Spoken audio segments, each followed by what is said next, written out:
Hello, everyone, and welcome to Blogging Theology. Today, I'm delighted to talk to Sheikha Fatima Barkatulla. You are most welcome. Assalamu alaikum, Brother Paul. Assalamu alaikum to you.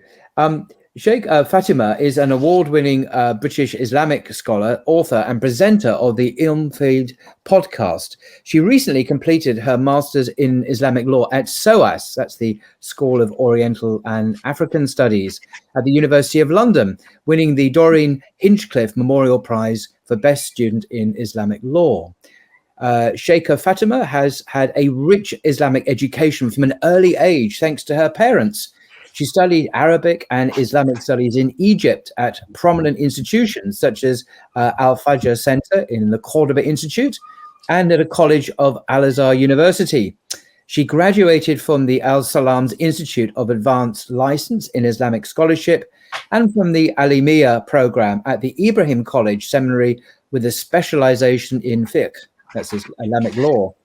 She is currently working on the books Womanhood in the Quran and Aisha, Scholar of Islam, having authored her groundbreaking first book, Khadija, Islam's First Lady. She's a key contributor to the discourse surrounding Muslim women in the West, contributing to the Westminster faith debates, documentaries and live shows for BBC Radio 4, the World Service, as well as BBC Television Channel 4, and is a regular contributor to Islam Channel and Imam Channel. She is the director of Seeds of Change, the biggest Muslim women's conference in Europe, and was a Dawah trainer for our era, that's the Islamic Education and Research Academy. And in 2014, she was awarded the Icon Iqwa International Award for Young Women in Dawah and Community Service at a ceremony in Kuala Lumpur in Malaysia. And Sheikh Fatima is a mother of 4 and lives in London in the UK. Now, today, in a 2-part discussion, Sheikha Fatima will discuss the main things that are attracting women to Islam. Contrary to the stereotype in the West, Islam is proving incredibly attractive to many women. And in fact, most converts to Islam are female.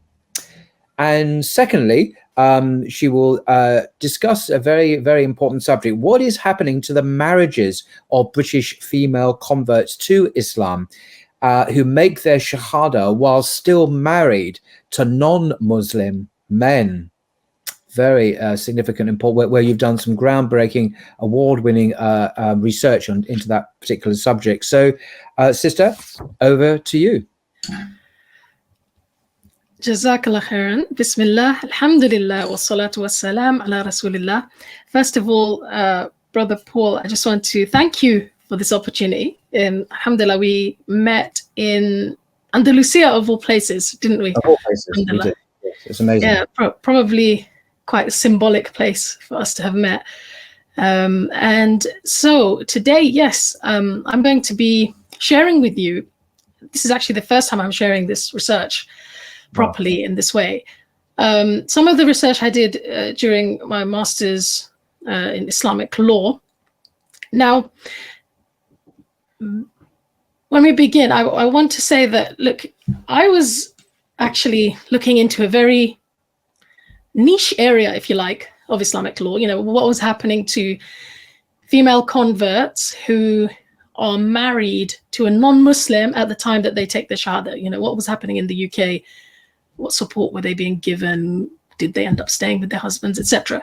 But almost as a byproduct of that research, because I was interviewing so many women and, you know, conducting questionnaires, etc., and reading a lot of the literature that already exists about female conversion, I started to put together or see some patterns, you know, regarding the major themes or the major things that were attracting women to Islam, because they kept repeating them, they kept mentioning these things, right?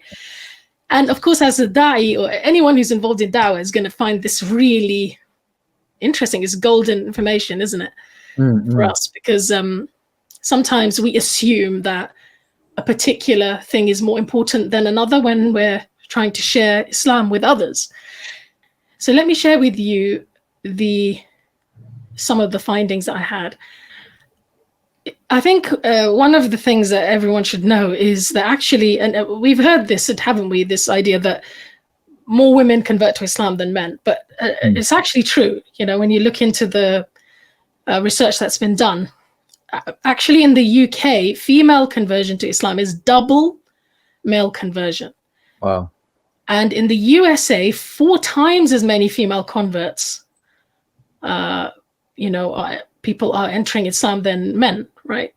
So, subhanAllah, like that, or automatically that should kind of pique our interest, right? That should make us think, well, wow, you know, the whole narrative around Islam is that Islam oppresses women. Like that's almost like a given, that's a trope that's repeated in the media, the impression that's given whenever a Muslim country is kind of profiled, you know, it's the pretext for people going to war with Muslim countries, right? This idea that we need to free the women. So when we see this statistic, I think it should really make us, it should make non-Muslims ask, actually, you know, like, what's going on? Like this religion that's supposed to be like the worst religion for women, right? Is attracting more women than it's attracting men. It's supposed to be patriarchal, apparently, so, which means that it apparently is supposed to be, you know, more aligned with the desires of men in some way. But women are being attracted to it. I think Sinead O'Connor, in one of her interviews, she said it beautifully. She said she left Islam till last, you know, as the religion that she would look into because of the negative narratives surrounding it. So interesting. And yet she, of course, embraced Islam, mashallah. Yes. So what's attracting women? I think the number one theme that kept coming up in my interviews was, of course, and I think we would have kind of expected this, Tawhid, so Islamic monotheism, the oneness of Allah, and the entire Islamic worldview. So things like the various Islamic doctrines, when people would find out, when women would find out about them, they would actually make sense to them. Especially, I think, many of my interviews were Christians. Right. Or, sorry, had been Christians from a Christian background. And they really found obviously the Islamic teachings regarding the place of Isa alayhi salam, Jesus, and the pure monotheism very appealing. And also with Catholics, I found having a direct relationship with God, right, you know, not having a middleman, that was very appealing to them. Or middle woman, because obviously Mary plays a very central role in Catholic spirituality and theology. So yeah, right. So not having any kind of intermediary, that was important. In fact, I would say, Paul, even when they became Muslim, that kind of that doctrine or that idea was so important to them that I would say they don't necessarily refer to even Islamic scholars, many of the female converts that I interviewed, because they, in a way, they felt empowered. They feel like they have a direct relationship with God now. And they don't necessarily need that kind of middle person to be almost like they're a conduit or, you know, someone who tells them what God wants, I guess. So that was interesting.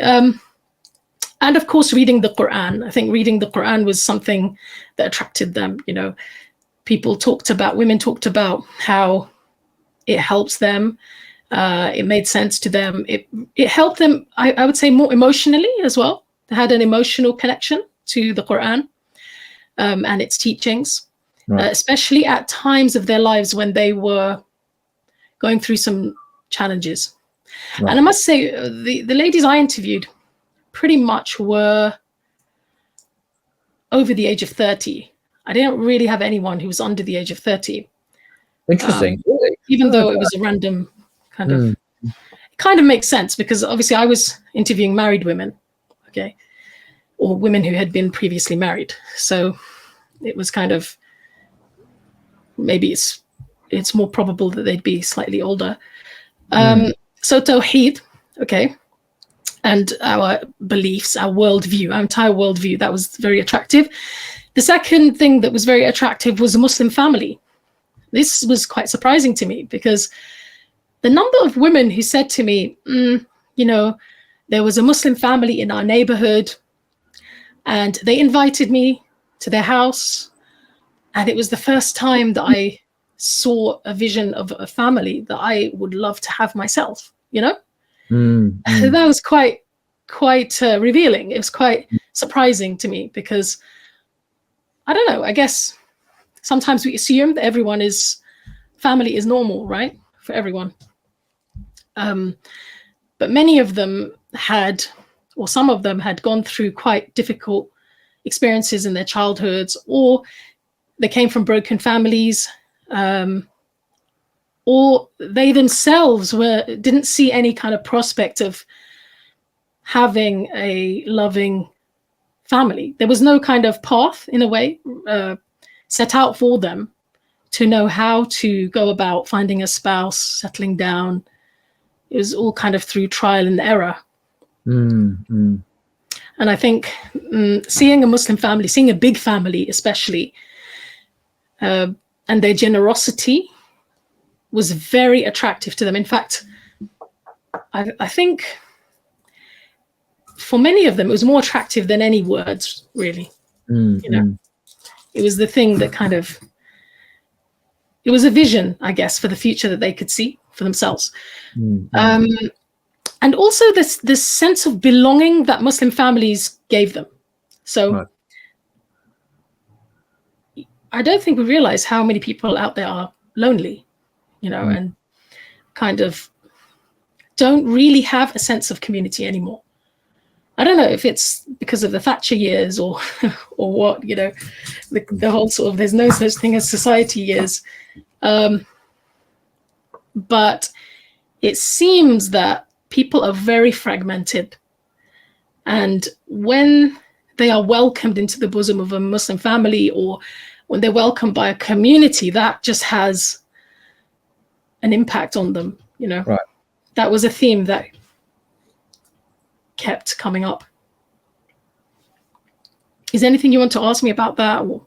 No, I'm just it's fascinating what you're saying. The things I didn't know about they tend to be more mature women over 30 that I didn't realize, and just to share the impact of the generosity and warmth of families being a fundamental, reason and contributing factor in their embracing Islam. Very interesting. So the women who I was interviewing at the time when I was interviewing them, and when they embraced Islam, they were over 30. But their interest in Islam sometimes had been there from teenage, That was very interesting as well. Wow. So I remember one lady, her story is just quite mind-blowing, actually.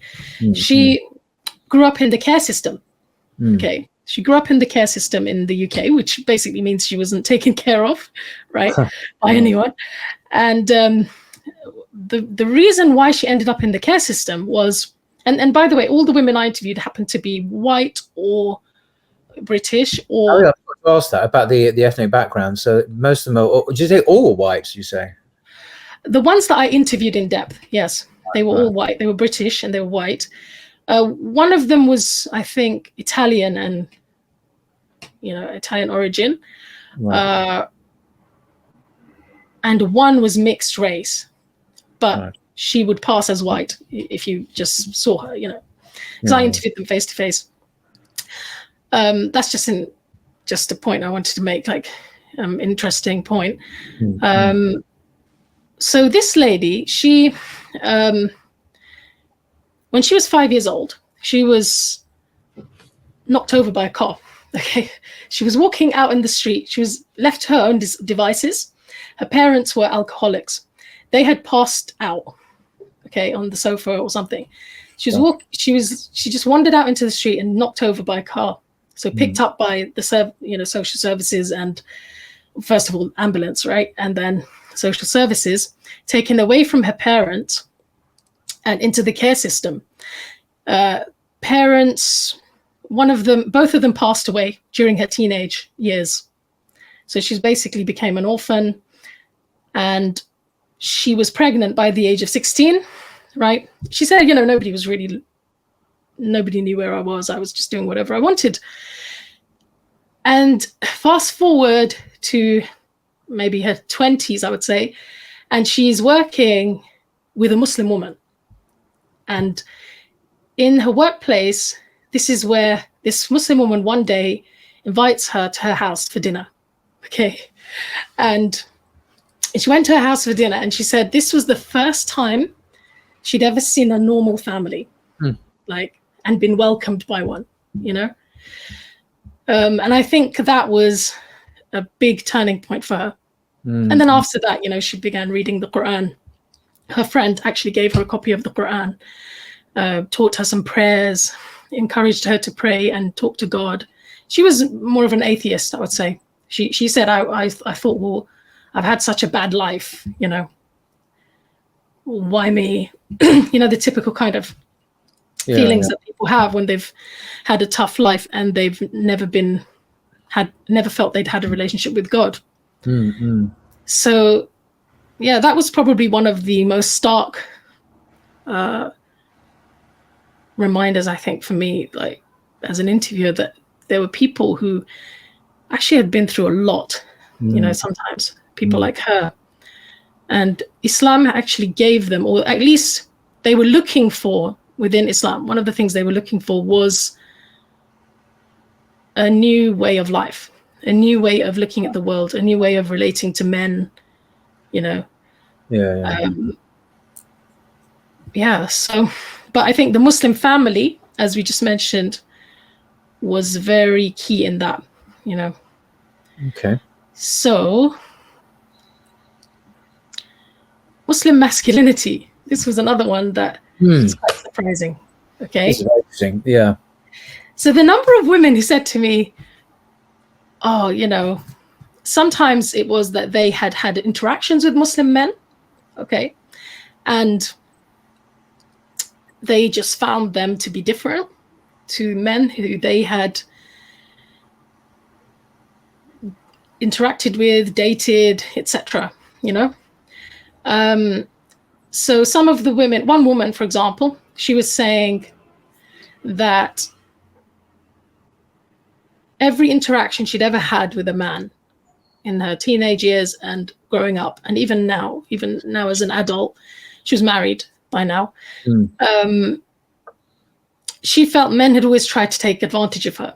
There was always like a transactional relationship where somewhere along the line they would want to have an intimate relationship with her.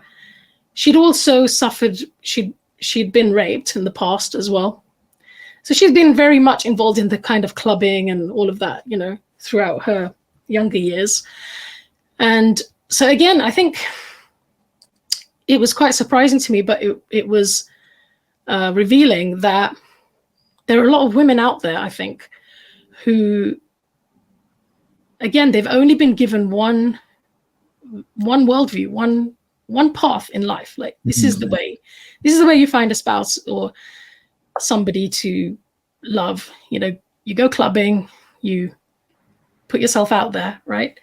You allow men to basically have relationships with you without commitment, and somewhere along the way you'll find the one, right? Like something like that, right? There's this kind of very chaotic, I would say, very chaotic, very dangerous path for women when it comes to finding a man, finding a spouse.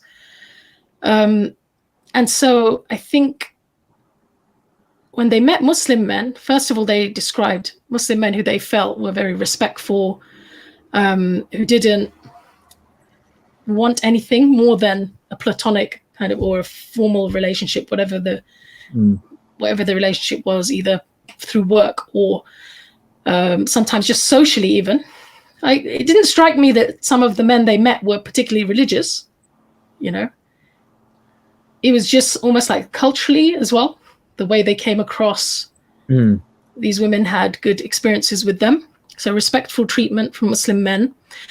Also, I think a lot of them were kind of sick and tired of feeling like they were always having to fend for themselves all their lives, Right. you know? So one of the ladies, I've named them. I mean, I've changed their names anyway, so I can just talk about them by name. So Tina, for example, Tina was telling me that all through her life, even with her father, she'd never really been looked after. You know, maybe once she reached the age of 16, you know, she was expected to kind of fend for herself. Even when she got married, it was all about, you know, she was having to work as well. And so there was this kind of constant pressure. Even when she had children, she'd have to go back to work. Now she's married to a Muslim man and in a happy marriage. She said, you know, this is the first time in my life that somebody's looking after me. Wow. You know, like a man is looking after me. So again, something that I, being a person who grew up in a Muslim family, 100% took for granted, you know. My dad looked after me, you know, until I got married. And I never had to. I did get jobs, but they were more for luxuries, really, not for living, right? And then obviously I got married, and then alhamdulillah, my husband provides for me. So that's usually the trajectory for the average Muslim woman, right? Who's grown up in a Muslim family. But for these women, that was like a luxury. That was like, wow, okay, that's another model, right? They appreciated that. A number of them talked about really yearning for leadership, like a man who would be their leader, the leader of the family. I would say some of them probably idealized Muslim men a little bit, right? Because some of them then went on to have quite bad experiences as well, you know, to be fair. Sometimes they were taken advantage of. And we can go into that a little bit. But overall, they had this desire for a model of masculinity that is kind of, you know, criticized nowadays, right? This leadership, the idea that the man is the head of the house, he provides. I asked some of them, you know, when you thought of that idea, didn't it put you off in any way? Like, did you feel like, well, you know, I don't want to be obedient to a husband, for example, you know? And quite a few of them said, well, look, you know, if he's providing for me and he's the leader, he's leading me, I have no problem being the one who stays at home or the one who, you know, this idea of obedience, you know, to one's husband being the CEO of the house. It was actually appealing to them. I think it's because they'd lived through the experience of going half and half, right? And splitting the bill and all of that. The alternative hadn't been very appealing. This kind of extreme individualism where, you know, males and females just sort of kind of compete it out in clubs and, you know, as you say, very anarchic, chaotic. And that's freedom. That's liberty in the West. And it's not... But even within marriage, if you think about it, like the idea that you're having to kind of do a double shift, you know? Yeah. You go out to work and then you come home and then you also have to take care of the house. Most of the time it's women doing that, you know? Yeah, that's been a huge strain on many women, hasn't it? This idea that they can be a strong, independent woman, but they've also got to fulfill those traditional roles as well when they're back home, you know, particularly having children again, you know, it's hugely stressful. Yeah, so the idea of a man being in charge actually appealed to them. Right. And they also appreciated the clarity in the roles between men and women. That was very interesting because again, I think we take for granted that, you know, subhanAllah, like we shouldn't really, because growing up in the West, you can see it, that there isn't clarity. Like, how do I be a woman? Like, how am I supposed to be a woman? Or even what is it? or what is a woman? This is the question. Is that, Matt Wolf Exactly. famously asks everyone, "What is a woman?" And people say, "Well, we don't know." So we're literally living in the time when people are asking the question, "What is a woman?" and are unable to answer it as well. And I answer it, yeah, exactly, or too afraid to answer it in case they get shot down for giving the non-woke answer. Extraordinary. Right. So I think in that context, people are turning to Islam, and they just appreciate the clarity. Simply put, they just appreciate the clarity. Interesting. I just saw, I don't know if you've seen this activist, Posey Parker. She's what they call a TERF, right? Like, yeah, she goes to Speaker's Corner occasionally. Does she? Okay. Yeah. So trans exclusionary something feminists, are they? I don't know what the R stands for. But they're supposed to be basically the feminists who are saying, well, we don't want these men who are pretending to be women to come into our spaces, right? Our changing rooms and our toilets these big blokes dressed in dresses. Yeah. Right. I saw an interview of hers, and what was interesting is she actually said, I think more and more people are going to turn to Islam in the coming years. She said it out of the blue, and it was quite surprising because it wasn't a discussion about Islam. But she said, I think more and more people are going to be turning to religion or turning to Islam because they just want the clarity. They're sick of this, this chaos. So that was interesting. But yeah, so I think the natural desire that women have to have leadership, to have a strong man, I think, like you said that, you said it was a natural desire, or the fitra, as we might say. But so this is not an artificial alien thing. That this fits with our natures as male and female in the species. This is this flows naturally from the woman's heart and from the man's heart. And women are actually dissatisfied. They might say they want to be equal to men, like equal as in the same, but when they get that, they're often dissatisfied because they actually want the man to lead. Right. They actually want him to take control of the situation and not be a man-child, right? Like, that's the whole thing. And I think, especially with my interviewees, some of them, they had always experienced men who are very needy themselves, Yeah. who were never told that they're supposed to step up or that they're meant to kind of be the leader. So the idea of having a strong Muslim husband was appealing to them. Right. The fourth theme that kept coming up was,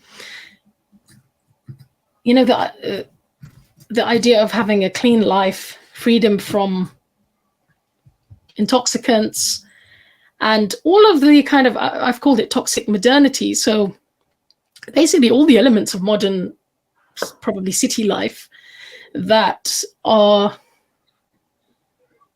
harming people and their relationships, right? So it wasn't just the lady that I mentioned. She wasn't the only one who grew up with parents who are alcoholics. Actually, there were quite a few of them. That was interesting because I don't think we realize how much alcohol blights people's lives, and true.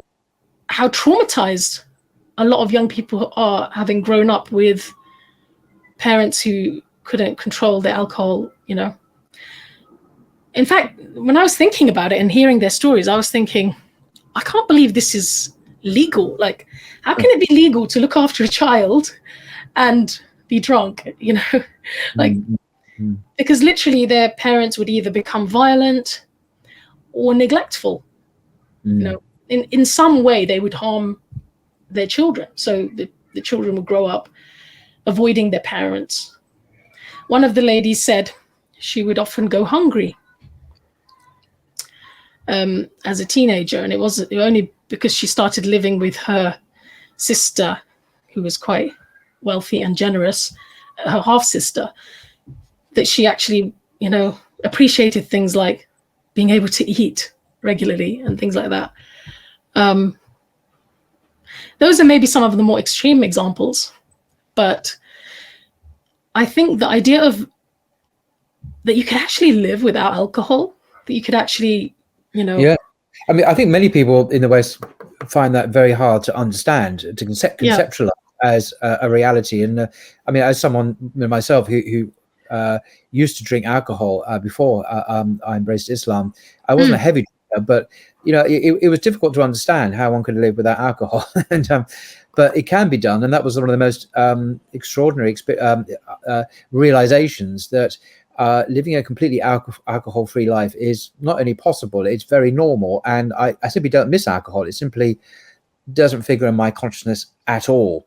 And you don't need to have alcohol to have fun with people or whatever. It's just kind of a strange idea. You need to ingest this drug, this toxic thing, to actually have fun, and you don't. There's a natural high. That's the alternative to the drug. Alcohol is the natural high one gets through living, and so it's perfectly normal to live without alcohol, actually, and millions of people do it. Like, in your previous life, would you say that alcoholism was something you saw a lot, like, around you? Yeah, I've still got friends, people I know of, mainly in France of all places, but who do abuse alcohol, and it's disturbing that they do, but also the rationalizations they use. They will come out with, oh, it's just a little tipple before dinner and then lunch, but you can see it's a drug they're completely slavishly dependent on. And they're heavily indoctrinated mentally, I mean, not just biologically, with the alcohol. And that's quite shocking, actually, the amount of self-rationalization that people have when they consume too much alcohol. Absolutely. So I think, this idea that they could have even all the other things like promiscuity, clubbing, almost like this cycle of having a partner and then leaving them and then finding another partner, and then this sort of, I would say, complicated dance that they would have to constantly be part of, was, I think, very tiring as well for many women. And modern models of womanhood.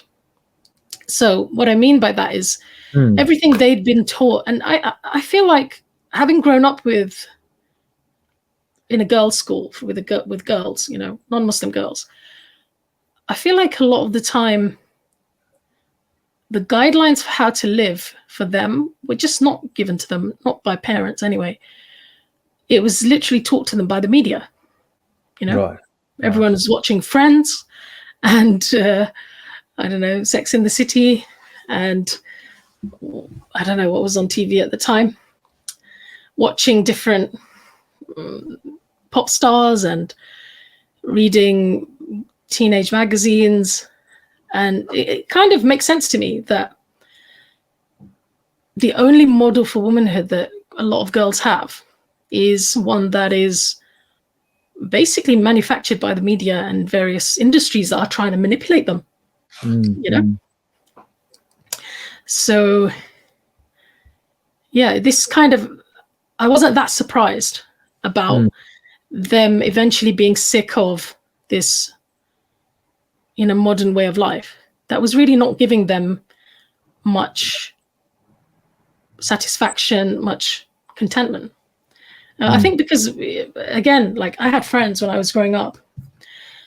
When I got married as a teenager, I got married when I was 19. I remember some of my friends would ask me, like, how do you get married when you were that young? Like, how do you even find somebody? Like, they didn't have any pathway to know, like, how am I supposed to settle down? How am I supposed to do this? Except to go clubbing, to have relationships at university, allow people to basically have relationships with them, whether they really like them or not, but just almost like as a rite of passage. And eventually they'd stumble upon somebody who they liked.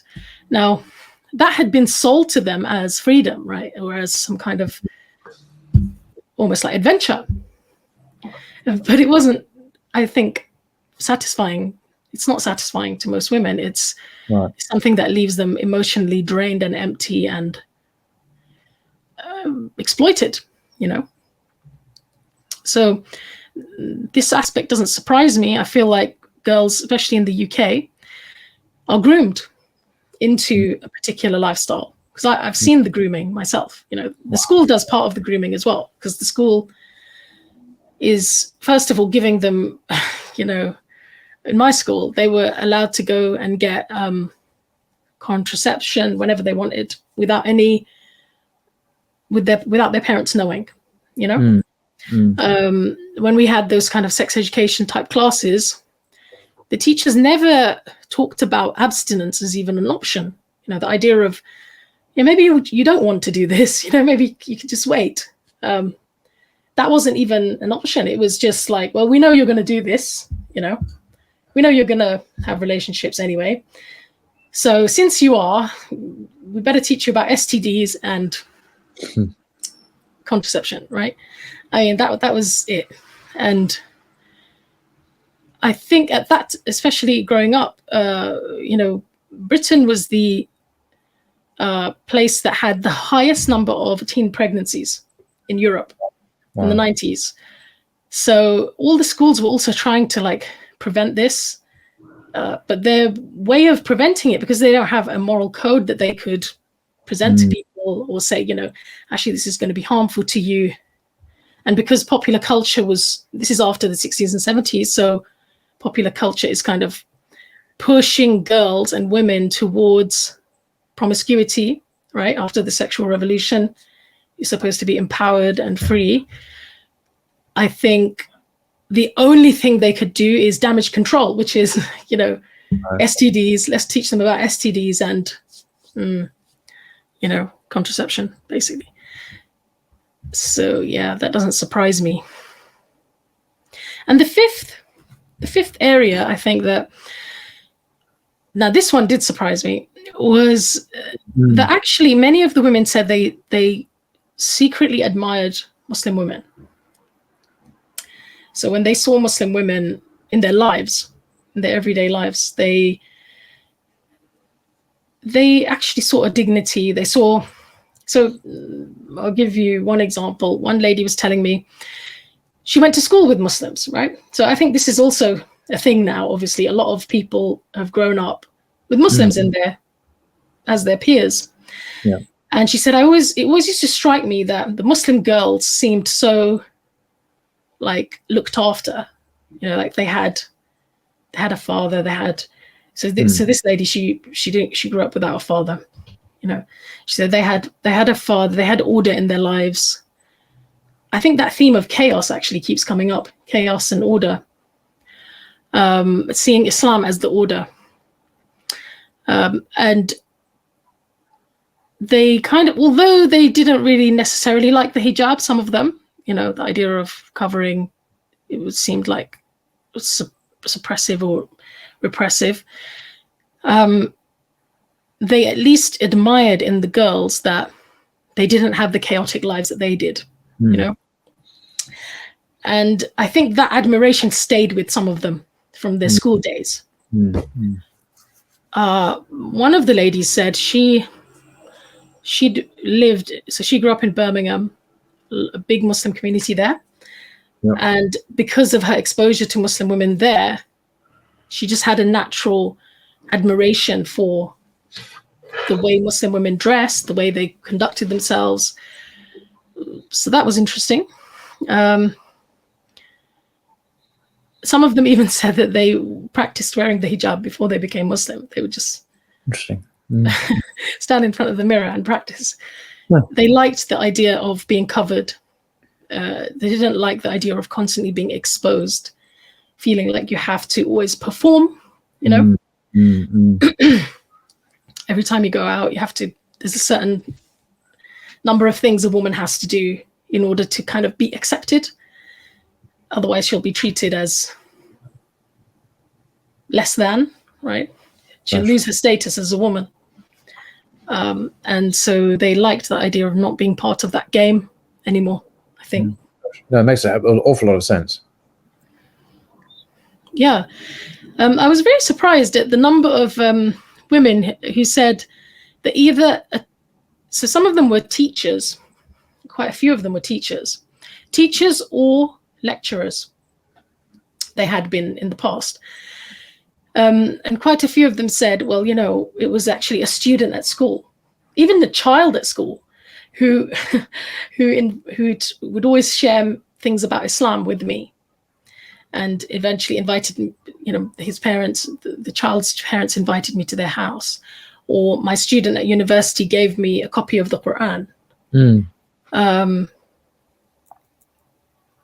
One lady she taught English as a foreign language, English for students of other languages, ESOL, right, teacher. And she said that it was women in her class who, as a gift, gave her a copy of the Quran. So I think the Quran is definitely number one, the Quran and Tawhid, and the more they learnt about the teachings of Islam. But all of these other elements, I think, are very important. We're very important in, I think, attracting them to Islam in the first place. And these are all excellent reasons, actually, because they touch the spiritual, the Tawhid, the Quran, they touch the social, they touch what it means to be a woman, they touch the toxic effects of modernity, Western modernity, and so on. These are actually very rational, profound, and even wise reasons. They are full of wisdom, and so these are very positive, I think. And so in that sense, it's not surprising that so many women are attracted to Islam. But what is sad is that many women and many men as well don't know the truth about Islam. But that's another subject, of course. But when they do discover the truth about Islam, then these things become quite real. Absolutely. I think what it also helps us to realize, those of us who are involved in da'wah or who want to share the message with people, is actually that although Tawheed, the Quran, the Islamic teachings is a very important part of that, it's by no means the only part.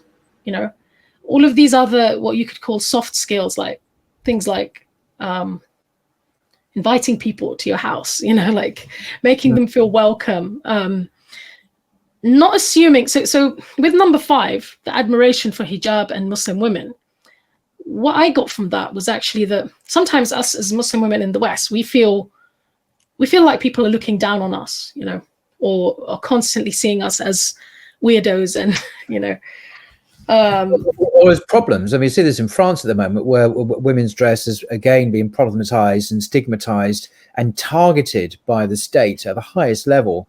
I saw Macron on video yesterday in French saying, we will assign officials to the schools next week, and we will ensure that no woman will be allowed to come in dressed as she was. That we will make it happen. Now, this is like the president of the French Republic, who is concerned on television to explicitly target Muslim women. I mean, what a huge thing to do. It's like as if the King of England went out of his way to talk about a rather small percentage of the population and specifically target them. It's very victimizing. It's very intrusive and almost persecutory. The state should take such a strong interest in the way that when women dress modestly, and this is somehow contrary, and it is made to seem to be contrary to the values of French society. In other words, so there is a political dimension, and there is the implication that Muslims are not really French as well. Yeah. So it triggers all sorts of appalling kind of historic memories of French occupation of Algeria and so on. It's still the same DNA, I'm trying to say, running through the French state. Nothing really has changed, many would argue, I think. Absolutely. And I thought it was quite ridiculous, actually. There was I don't know, I think a French minister or some kind of advocate for this abaya ban, as they call it, on Al Jazeera. And he was saying that the Muslim lady was saying to him, well, the abaya is not, strictly speaking, a religious garment. It's, it can be a cultural garment as well, right? It's a cultural garment. And he said, well, the fact is that nowadays, the people who wear it are the Muslims, and usually the religious Muslims. Okay, so, and that's why it's a problem. And I was thinking, okay, so if Muslims suddenly adopt flowery dresses, right, as our thing, as our thing that all Muslim women will wear, are you going to ban that because now it's identified with Muslims so much? I mean, it's amazing how that particular individual, I forget his name actually, who's the Secretary of State for Education in France. I looked him up on Wikipedia because he's a very young guy, actually, at least to my eyes. And he describes himself. He describes himself as gay. He says he is Jewish, and living with his partner and so on. So we have a gay Jewish guy who is issuing instructions about how Muslim women should wear their clothes, and I found that really quite interesting, to put it more strongly than that kind of dynamic. And this is public, this is the public dynamic, this is what he represents. It's kind of the Jewish gay take. I'm not saying that this is a Jewish gay take, but there is that dynamic going on, that him representing that is disapproving of Muslim women and how they dress. And it leaves a bad odor about the whole thing, I think. But of course, the laws there also discriminate against Jews, Orthodox Jews, and exactly, and traditional Catholics. But these are small, very small numbers of people. Exactly. Yeah, I think that's the thing. And the real animus, because the church has been defeated in France since the French Revolution, of course. The Muslims are the next target. The state. They're the only religion that they see. They want them to bow down quite openly to the French state and deny huge tracts of their religion if it's perceived to be consistent with militant secularism. There's a very militant, aggressive form of laicite, secularism in France, and like Catholics, Muslims must submit, quite literally submit. It's an interesting word, Muslim. The word Muslim means one who submits, but Muslims are expected to submit to Macron, this guy, and the state as a matter of public state policy. It's quite extraordinary. That this. How do you think that's going to play out? By the way, Paul, like your experience, because you've lived in France, right? Or you do live in France. How do you think this is going to play out? I can't see them. Islam is never going to, or Muslims are never going to acquiesce in that way. I think what really disturbed me, and it is, I still find it hard to grasp, is that it's not a left-right thing. In Britain, you could say, oh, well, the right are the most Islamophobic and hostile, and the left are more kind of progressive. I mean, you could say that, whether that is really the case. In France, the left and the right are agreed that secularism, militant secularism, is a really, really good thing. So you get Islamophobia on the left as well as the right. There are some exceptions on the left, but mostly secularism is the agreed, is the value of the French Republic. I'm quite pessimistic, and I think things will, and not just about France, it's about Europe as a whole. We're looking at things happening in Germany with the Alternative for Germany party, which is very Islamophobic, now gaining second biggest party in Germany. What's happening in Finland and Sweden and Denmark and blah, blah, blah. So I think things are going to get worse. But French Muslims, if they're aware they're part of a bigger ummah, the nation of Muslims, I think that will make the difference. Unlike the Jews, say in the 30s, who were very vulnerable, they didn't, they were picked off by Germany and others, France. Muslims today are far more numerous, and we're part of a much bigger movement, and I think that will hopefully that will make a difference in some way. But I don't know. I am pessimistic. So I think the only thing that makes me optimistic is things aren't always as they seem, apparently. So I think, like, after 9/11, so many of us thought, it just felt like Muslims are constantly in the news. The veil was always in the news. There was in Britain as well. And Britain is not like France, it's different in the sense that I don't think British people have that same level of hatred for religion or rejection. They're not as kind of anti-religion being visible. And because Muslims in Britain are seen as quite a successful community, I don't think they're characterized as being in the ghettos and things like that, the way the Muslims in France sometimes are. Yeah. But I think one of the things that we realized after 9/11 and all of the persecution, yes, a lot of people had to go through and did go through a lot of persecution. Think of Guantanamo Bay, the anti-terror laws, and how much people were persecuted under those, etc. But I feel like a lesson that I learned from that whole period is, if we stay true to our principles and we keep going, if we keep going in terms of da'wah, in terms of the community involvement, and I feel like Muslims really took the time to start engaging more, especially mosques, getting more involved, and staying the course, like not compromising. If we keep doing that, the end result will be that Islam is irresistible. I really think that, because almost every single person I interviewed, and the wider questionnaire I did, almost all of them converted after 9/11, right? And 9/11 was often the catalyst that kind of drew them to even looking into Islam in the first place. So something that seems like it was such a terrible disaster, it was a terrible disaster, but what I mean is for Muslims as well, like in terms of the way it makes Islam look, etc. And that now people are never going to look into Islam, etc. I think it's ended up having the reverse effect. It actually became the reason why people Googled Islam in the first place. The reason why people said, all right, let me read this book. Let me read the Quran. And similarly, I think what's going to happen in France, I might be naive or overly optimistic, and in Europe, I think as Europe's non-Muslim population is in decline, and it is, in terms of like the number of children the average European has, non-Muslim compared to Muslim, and what effect that's going to have on economies. I think excluding Muslims is just going to be an impossibility for Europeans over time.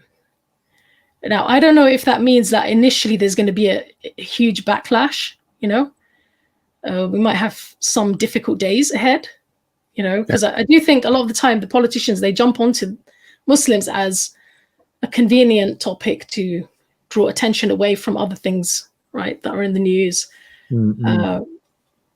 A scapegoat, something that a populist topic that everyone can have a strong view on, but I think over time, the more Muslims engage, the more of a positive community we are. The average person will say, no, I know a Muslim, they're not like that. The Muslims in my community, they're the most helpful. They're the ones who do the care the most, right?